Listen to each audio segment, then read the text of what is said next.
Assalamualaikum warahmatullahi wabarakatuh. Kembali lagi bersama saya Puspita Dewi Wulaningrum di mata kuliah akuntansi perusahaan dagang. Untuk penjelasan kali ini kita akan ulas mengenai jurnal koreksi. Jadi jurnal koreksi ini masih sebangsa dengan jurnal penyesuaian ya. Hanya untuk jurnal koreksi itu khusus untuk mencatat kesalahan dalam mencatat. Jadi pada saat kita melakukan jurnal umum, itu kita ternyata salah mencatat. Misalnya salah nilainya harusnya 10.000 tapi kita tulisnya 100.000. Atau nanti kita salah akun, misalnya harusnya kas tapi kita tulisnya piutang. Ini adalah jurnal termasuk jurnal penyesuaian, hanya saja ini kita sebut sebagai jurnal koreksi karena penyebabnya salah mencatat seperti itu. Dan umumnya seperti ini baru terdeteksi pada saat akhir periode.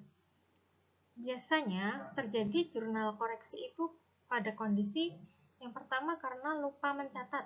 Misalnya, jadi ada transaksi tapi tidak langsung dicatat, jadi akhirnya tidak masuk ke jurnal umum.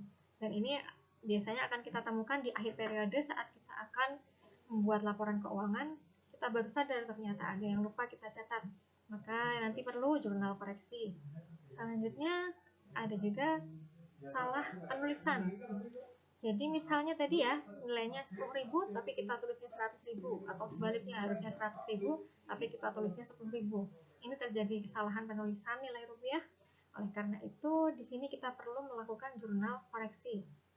Nah, selanjutnya kondisi juga ketika kita salah menuliskan akun. Harusnya akunnya kas, tapi ternyata piutang, seperti itu. Ini kita perlu melakukan jurnal koreksi.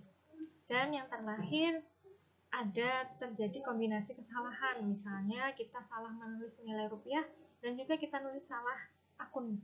Itu perlu juga kita koreksi.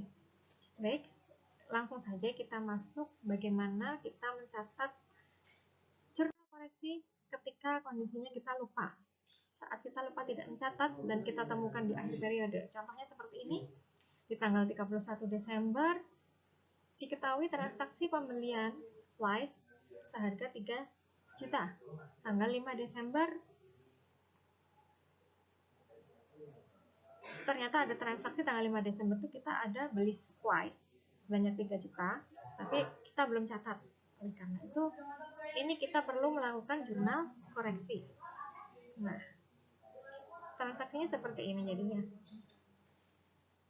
Kita perlu, karena tadi supplies belum kita tulis di jurnal umum sebelumnya, maka kita masukkan supplies di jurnal koreksi.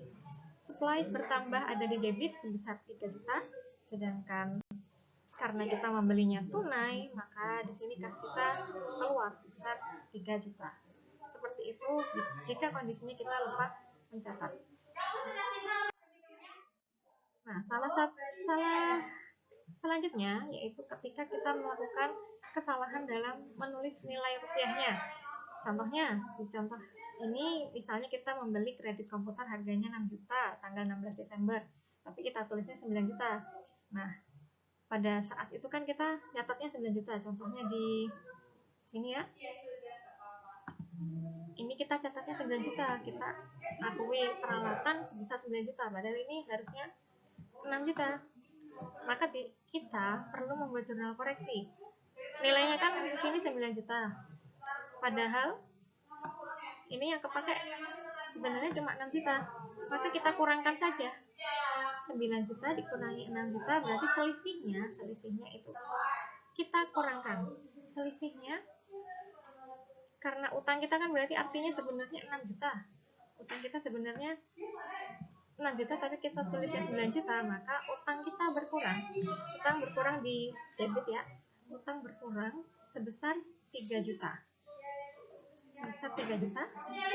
Dan peralatan berkurang juga. Peralatan karena nilainya sebenarnya 6 juta, maka kita kurangi juga nilainya sebesar 3 juta. Peralatan sebenarnya aslinya ada di debit, maka kalau kita kurangi, peralatan kita letakkan di kredit seperti ini. Peralatan 3 juta.